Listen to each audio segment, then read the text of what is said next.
Alright, welcome back. This is part 2 of my Tinkerer's Construct basic tutorial. If you have never used Tinkerer's Construct before, I would highly recommend that you go and watch the first tutorial where we went over the stencil tables, part builders, tool stations, etc. This part is going to be covering the smeltery construction. Right? And this is so that you can create tools and weapons using metal. Right? Now, the first thing that you're going to want when you are constructing the smeltery is, and this is the very, very, very basic smeltery. This is the very, very tiny one. You see this one right here? This little one right here? These are the very basic amount of blocks that you need to create this. You will need one smeltery controller, and don't worry, I'm going to go over these, one seared tank, at least one smeltery drain if you intend to get metal out of the smeltery, which I'm sure you do, one seared faucet to attach to said drain, 18 seared bricks, and at least one casting basin or casting table. I would recommend getting the casting table first. I will explain why in a second. So, how do we make all of these? First of all, we have to make grout. Grout is a very simple recipe. It can be a little bit of a pain in the arse sometimes, though, because of the clay. There's two recipes for this, by the way. There's this recipe here and another one that basically makes it en masse. You can make 8 grout at a time rather than 2.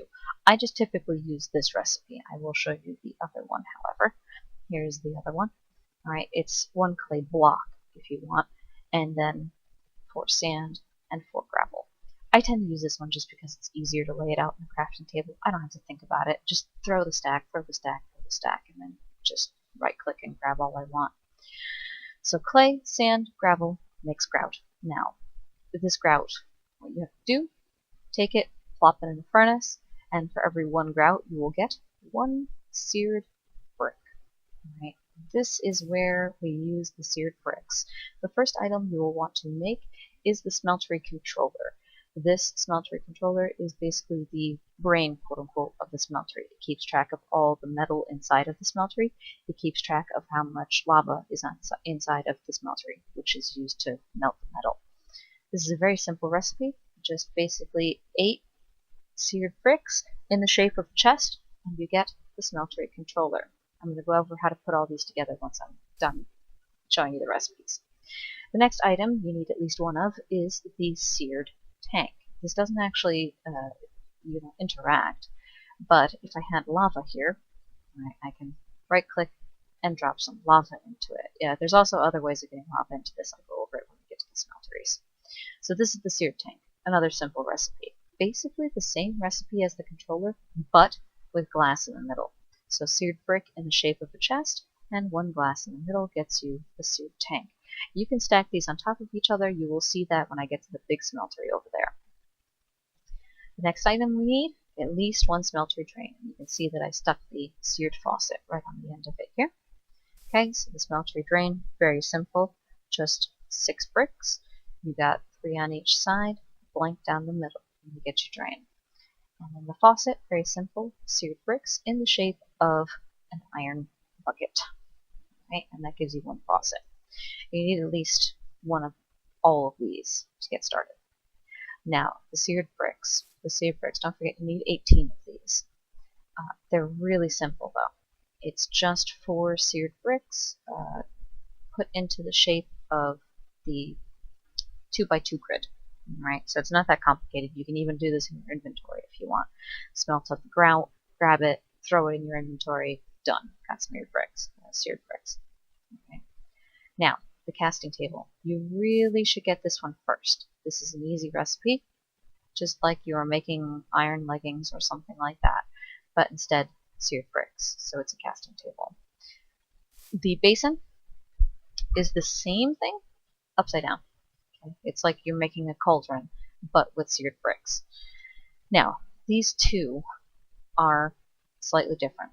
The casting table is used to put, I'm going to use this because otherwise it's going to freak out.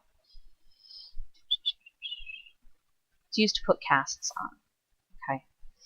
This will allow you to pour metal into the hollow area of the cast and give yourself, whatever you pour out. So if I, for example, by the way, right-clicking will pop the cast off of there.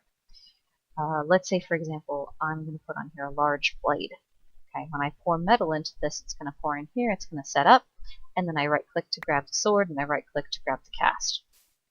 Alright, so this is really the one that you need first. The next one is the casting basin. Right, this one is a little bit different. I would recommend having at least one of these, because the thing is with this is that when you pour metal into this, if you've got at least 9 ingots pouring out into this, it will make you a block automatically. It's really nice. If you're doing iron or something like that, this is a great way to do early game iron doubling. You can toss the iron in the smeltery, pour it out into a casting basin, put the block into the crafting table, and you have 9 ingots relatively quickly. Right. So the casting basin is very useful for that. By the way, don't have it set up here, but both of these, if you'd like to, can actually have hoppers underneath them. Oopsie. Not what I meant to destroy. There we go. Alright, so if I wanted to, we'll just get 2 iron chests, for example. Okay, so if I wanted to, and it won't take the cast.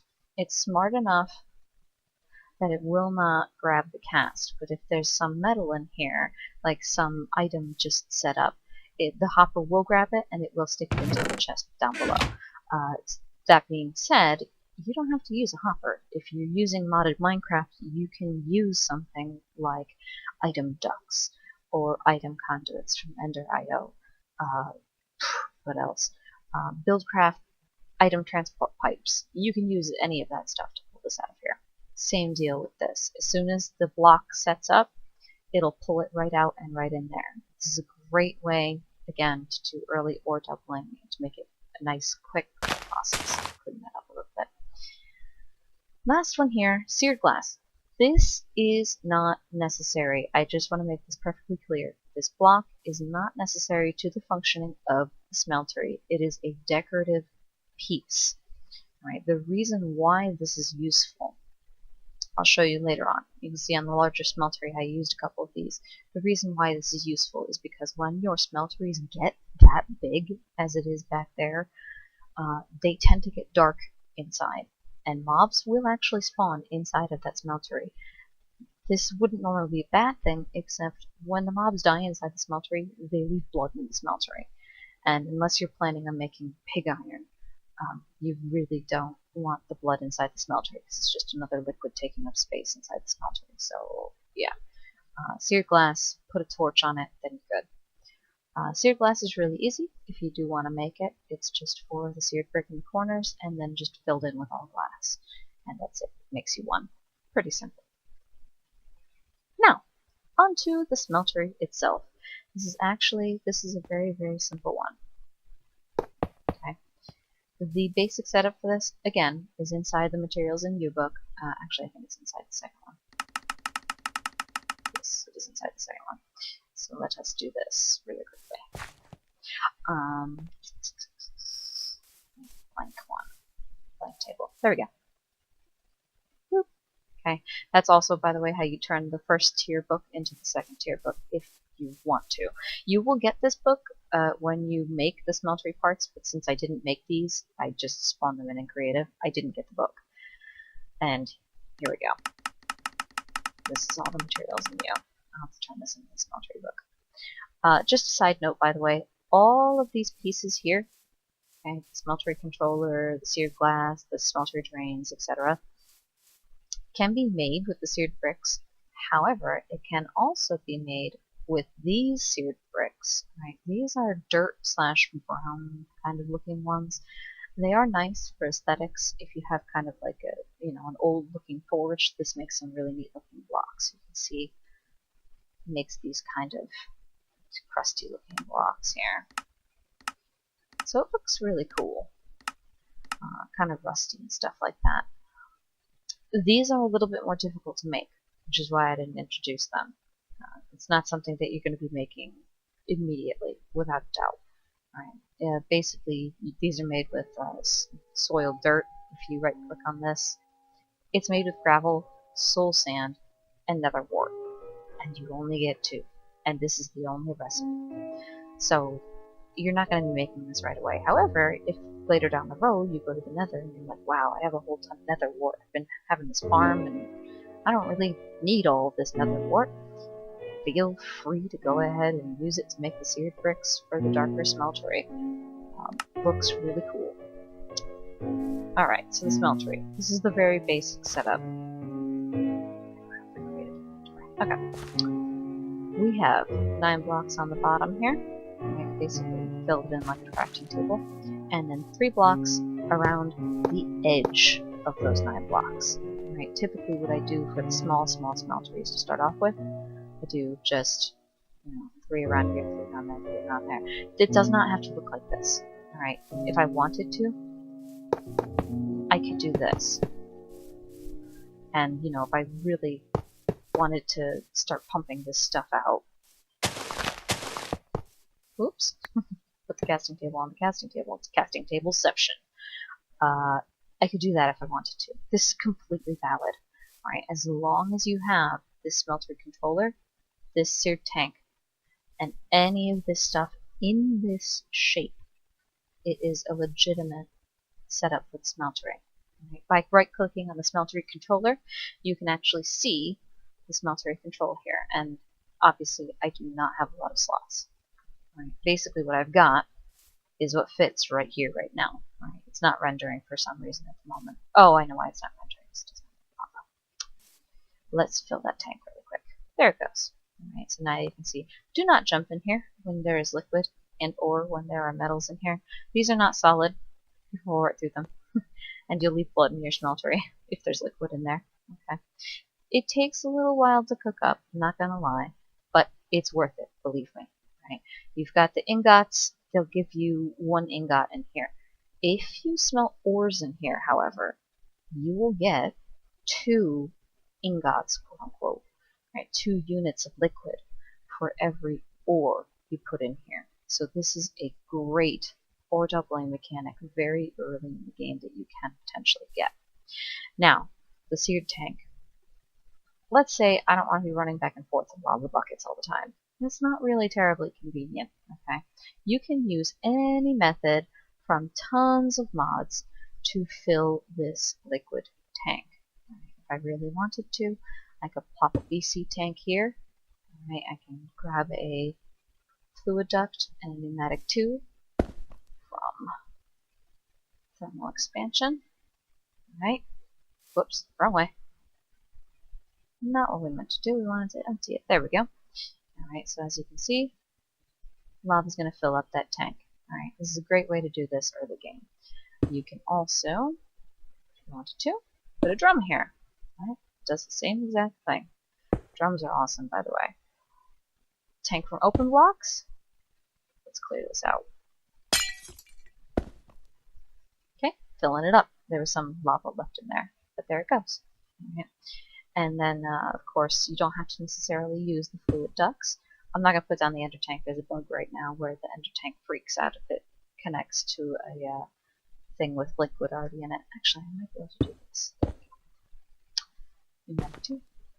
Oh, I forgot the pneumatics. There we go. Alright, and there goes the lava. Okay. Destroy the ender tank. You can also use transfer nodes with any of these. Again. Oh, I didn't have that. Oh yeah, I did. That was it right there. Alright. So if I wanted to, I can use the liquid transfer nodes. Alright, those should go if I did that correctly, which I totally didn't. There we go. Yeah, just takes a little while. These liquid transfer nodes are kind of slow. Not the best method. There's also, of course, the pressurized conduits from Ender.io. Those work very fast and just as well with all varieties of stuff. Alright? So there's a whole bunch of ways that you can get liquid into this. ender tanks honestly are my preferred method of filling these. You can also use portable tanks. I didn't put the portable tank here, but you get the idea. I'm not going to go through every single one of these. Alright, so that is the basic smeltery. Right? From construction over here to the construction of the smeltery itself. And you see now that there's liquid in here. If I was to jump in here, see I got molten iron. Let's jump in here for a second. So we end up with some blood probably. Oh, you know what? I didn't. There's no blood in there because I'm uncreative. That's okay. Right. So next episode, we are going to be coming over here to this smeltery block, and we're going to be going over casts. We're going to be melting some metals in here, and I'm going to show you how to make alloys and how to get these casts so that you can start making your metals. So, hope you enjoyed the video again, and if you liked it and if this helped you out, please do like and subscribe. There will be lots more tutorials to come. See you later.